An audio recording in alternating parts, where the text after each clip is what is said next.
Hi everyone, today we'll be talking about life plans. So if your life is expired or put on hold, then you can claim to cover for the entire loss of your future unearned income. So what are the liabilities in our life? Because that is what we will have to cover, right, in the future to really prevent, all our financial burdens from falling on our family members.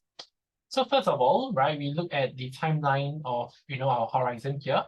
So, most of us, we graduate and then, we work 40 years of our lives, we retire, and then we kind of wait to die. So in all these things, there are still the basic expenses that we will have to cover still. And these basic expenses include like food, utilities, housing, and many other things that we consider important to us, even telecommunication. And of course, there are other things that adds on, right? As we graduate, so, we start having a family, we get married, we have children, we buy a house, we buy a car, your kids go to school, all these kind of things. They actually add up a lot of liabilities. And that's why we will have to cover these liabilities as well, slowly, one by one, as we go older. But at the same time, after, our kids' education and whatnot, we then lower on our liabilities as our houses are fully paid, we have enough cash to fully pay a car as well, things like that. Then we will, need less insurance for retirement. And upon retirement, when we are not earning income anymore, there is no more future unearned income to protect. So in that case, we only just need to protect ourselves for basic expenses and probably at most maybe caretaking needs like getting a nurse or hiring a maid. So then how do we cover the basic expenses? What we can do, will be term, whole life, or investment-linked policies. All these things, they, help us cover depending on which age you choose. Generally, I would recommend 65 for term, right? Until age 65 or 70, depending when you choose to retire. ILPs, generally about 80 to 85 years old because the math plays out that way. And whole life is really meant to cover you for your entire life. Although do take note that most of them right now have multiplier effects that will actually reduce your life coverage after retirement. And of course, all these additional liabilities, they can be in the millions. So it will be quite unwise to cover these extra liabilities through whole life or ILPs. And that's why we use term with, this small little cost that gives you such a big coverage. And so just to share a little bit more about term, whole life, as well as investment-linked policies. So term life is very, very simple. It's just paying a small cost to cover a huge amount of life coverage, whether be it death, disability, or critical illnesses. So think about it as, let's say, when you need $1 million, for example. Right now, where do you find that $1 million? When you need it, what then do you do, to get that $1 million as well? Maybe you borrow from a bank and then, you get 1 million, you still must pay interest and you will still have to pay back the capital.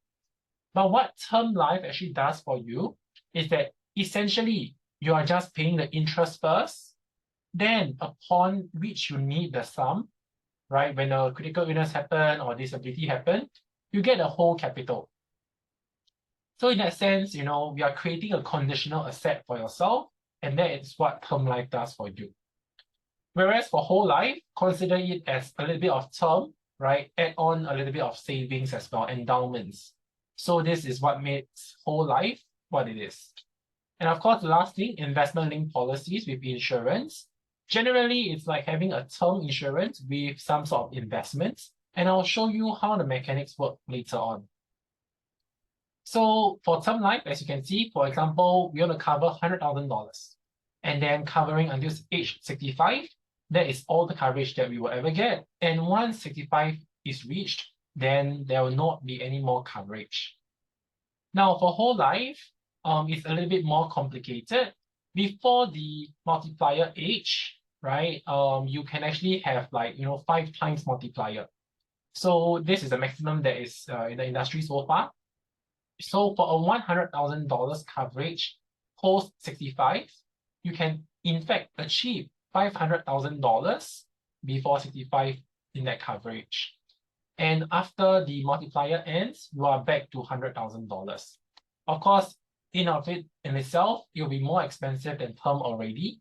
But to make things even more complicated, there will be the investment portion that is managed by the insurer itself, which is what we call participating fund investment. So this is essentially a savings portion, an endowment portion that actually grows your wealth later on, and is meant for you to take out upon retirement, and then to spend it away, or to for you to enjoy your retirement. All right. Yeah, and your total death coverage would be the investment portion plus the original sum assured, in this case, $100,000. Whereas for investment-linked policies, it's a little bit more interesting, in a sense that there is also a multiplier, right, until ×2. And the fact here is that whenever you place in premiums, when you put in money into the plan, it grows, right? It grows by the investment value. Now, every year, they will then deduct some insurance costs away from the investments. So do take note that, why last time people like to say every time like, oh, ILP fees are really, very high, I don't make any returns on it. The moment ILPs are mixed with insurance, you are not expected to make returns. It is an insurance product after that, right? So of course, do take note if you are having insurance in your policies. And how do we, treat this policy, right? As we keep adding in money, and of course, as the years pass and your money grows, your money also gets deducted. Now, if your deduction from insurance is higher than the gains, then evidently you would lose money later on. So as you can see from this graph, this would be the investment value, the blue color curve. So this whole area, yes, when you put in premiums, it slowly goes up, okay? And when you stop putting in premiums, it will still continue going up as long as the cost of insurance is not so huge. But as you can see, when you get older, the cost of insurance get really, very hefty, and it burns through your investment values really, very, very quickly. So do take note, if you're doing ILPs, that is meant for the optimal age of 85, around there. So term life, really very cheap, and premiums can be chosen to pay, over the whole term until 65 years old, for example. Or you can even choose to, pay them in a limited amount of time. For example, 25 years to pay for 40 years worth of coverage. And you can also choose to add critical illness riders on it. Usually it's used for permanent disability, where you need a huge sum of money to cover your entire life needs later on. So for example, I'm now 26 years old, so I have a good 60 years ahead of me. What I need to do is to really cover my expenses over the next 60 years.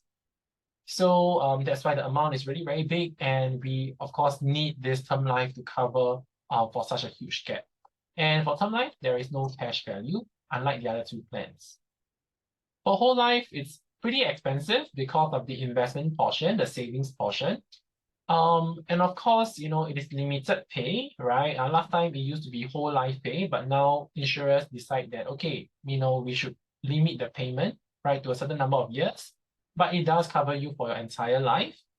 You can also choose to add in CI riders, all right, or even other sort of benefit riders like accident or things like that. And usually, if you were to get whole life policies, it is really meant to cover critical illnesses rather than that of disability, because the cost of disability is really, very high because of the huge quantum that you need upon claim. But for critical illnesses, it is still okay to get covered under whole life. And yes, there's cash value because of investment portions.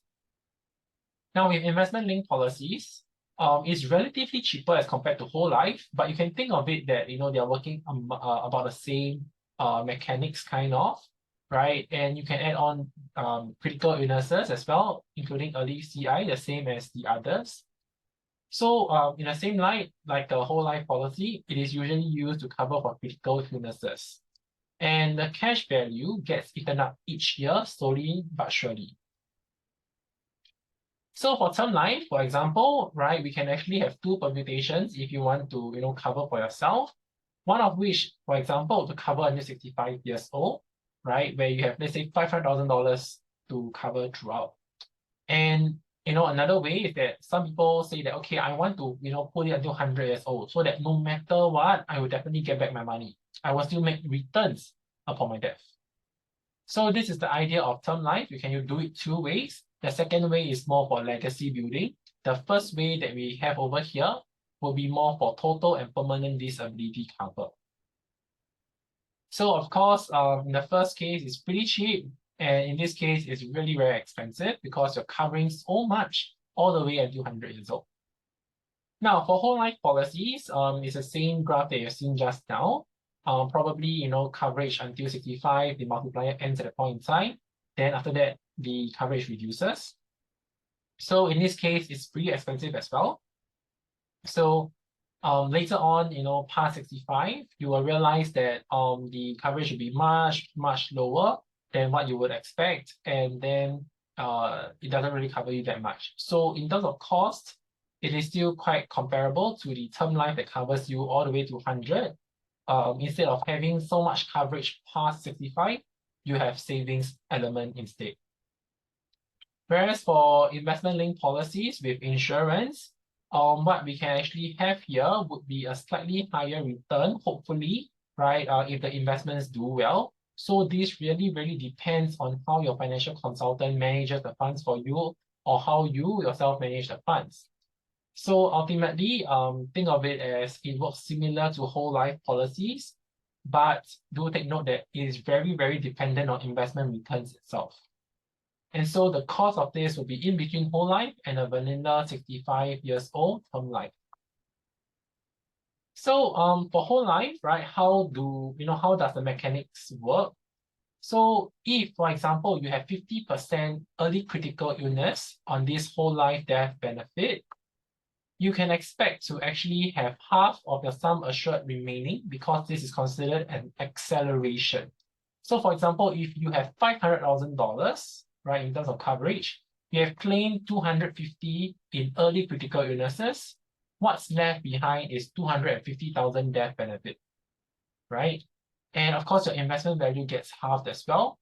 And if you have the premium waiver upon early critical illnesses, that waiver will activate and you do not need to pay your future premiums already.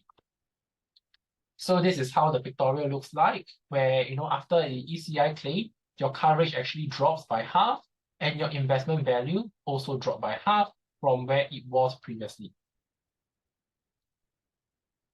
So what if on an event, okay, if you were to claim, either death, total permanent disability, or critical illnesses, you claim everything, right? 100% of the $500,000.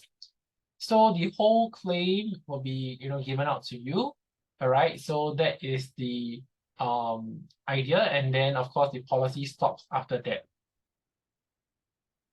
Then can you also do additional riders instead of accelerating ones? Meaning, for example, if you claim early critical illnesses, it does not eat into your death benefit. Unfortunately, in this case, I don't think most insurers can, right? But it could be possible. It could be possible, right? And you can do so if it's for term, especially. But of course, add-ons are slightly costlier, right? So how does these two actually work?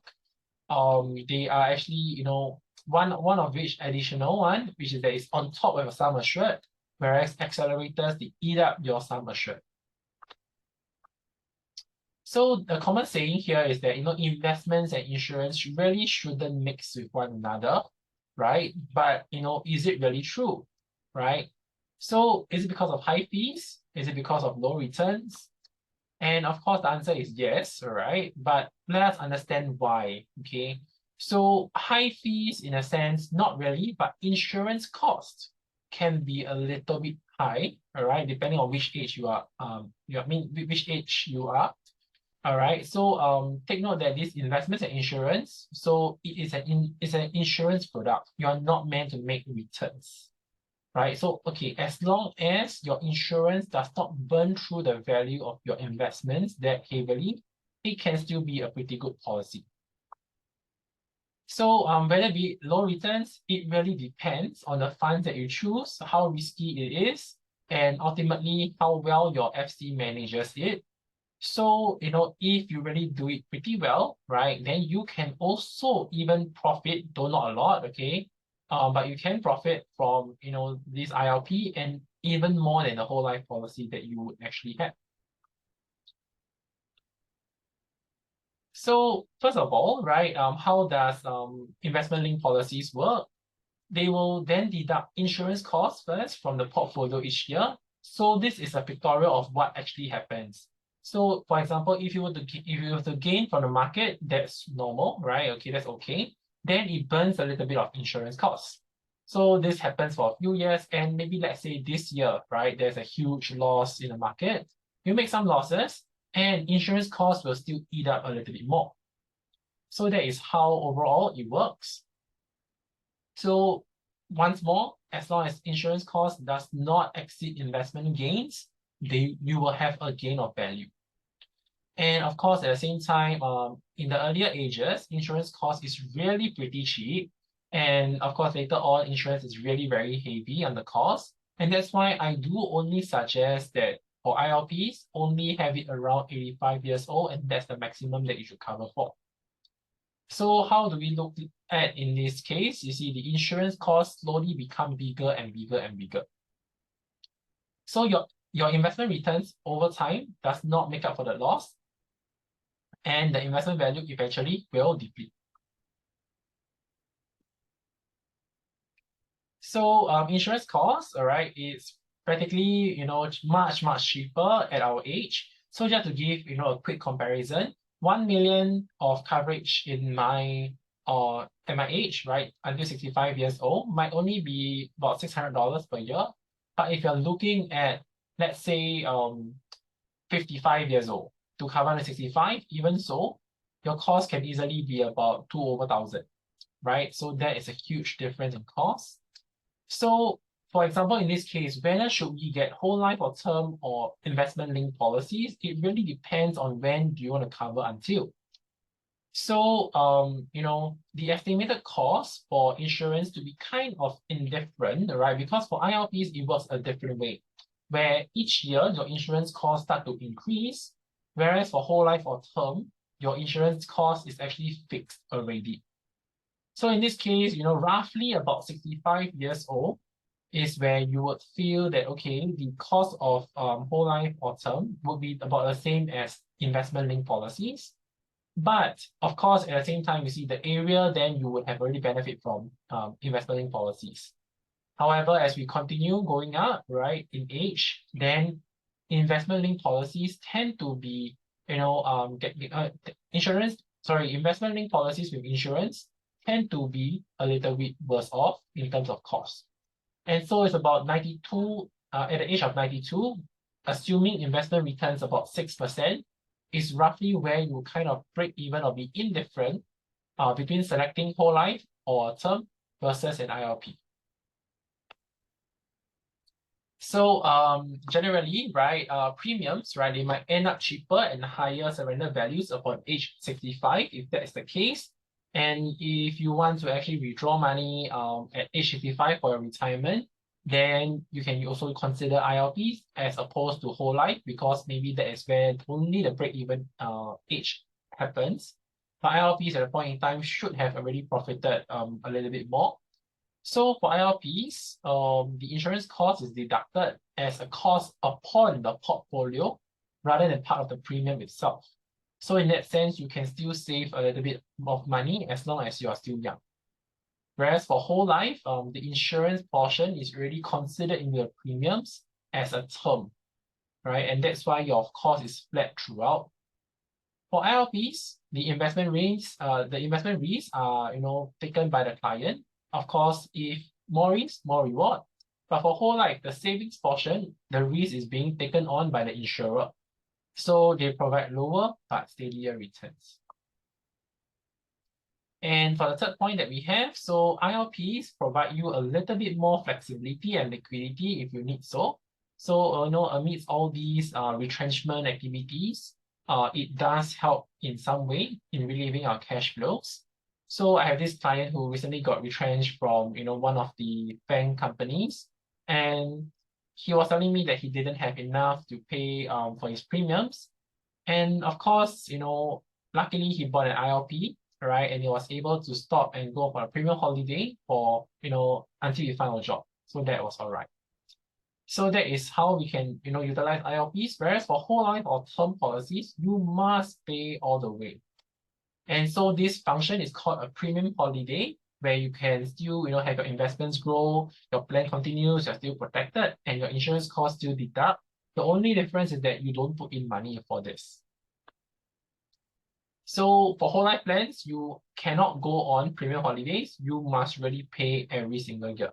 So this is something that, provides a little bit more flexibility, though most of the time you shouldn't be having this issue, or you shouldn't even touch premium holidays, given that it is meant for your protection needs. So then how do we decide whether or not to use whole life or, ILPs? First of all, risk profile. If you are really, very, very risk intolerant, very risk averse, if you lose 1 cent, you cannot sleep at night, then do not do this. Do not do investment-linked policies.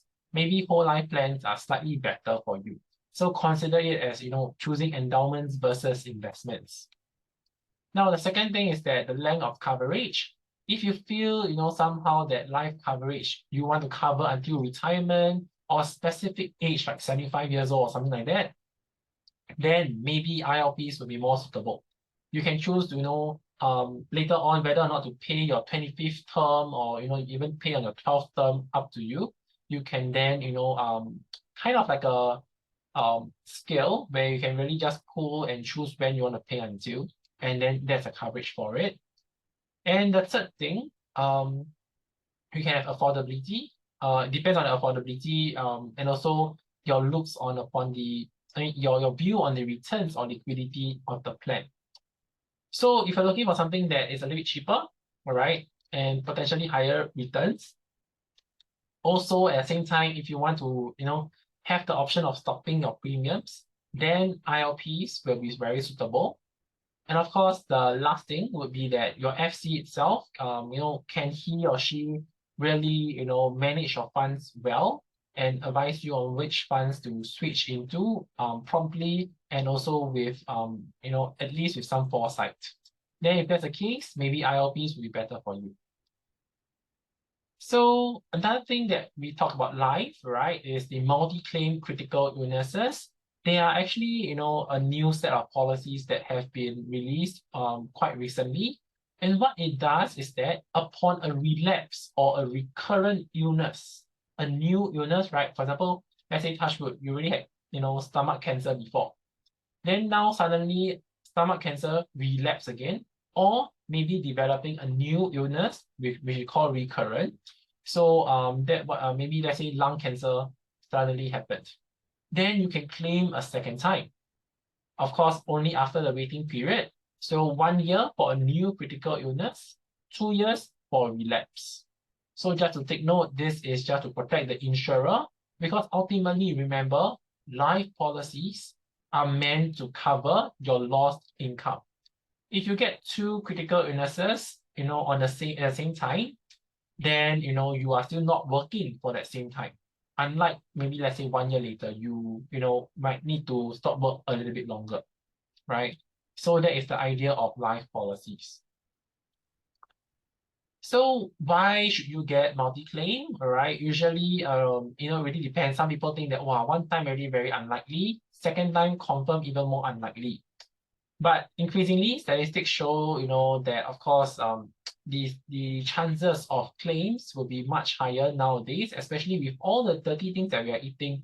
Nowadays, colon cancer has been on the rise because of all the, unhealthy food that we've been eating. And then, sometimes we like to eat wagyu, right? These kind of things, they actually increase the chance of us getting many and multiple illnesses. And it is quite useful in the sense that, let's say, in a very young age, for example, maybe even 30 to 40 years old, where the risk of getting critical illnesses is about 9.6%. If somehow when we get it, and somehow, like 55 years old and onwards, we also get a recurrence of it, then, it really helps us to at least cover for these 2 time periods when we are out of action, when we're out of job. it helps us cover our life, right? And of course, our burdens of our financial burdens do not fall on our family members. And of course, the different mechanics across different insurers, it really depends because remember that, actuarial science is very fair. Across all insurance policies, the price has a reason. So for cheaper premiums, you might have more restrictions on claims. There are a few companies out there that, state that only 6 out of the 36 critical illnesses, then you can claim again, right? But of course, there are some companies that, do not have such restrictions, but of course, slightly more expensive. So overall, yeah, that's all for life policies, and we'll see you next time.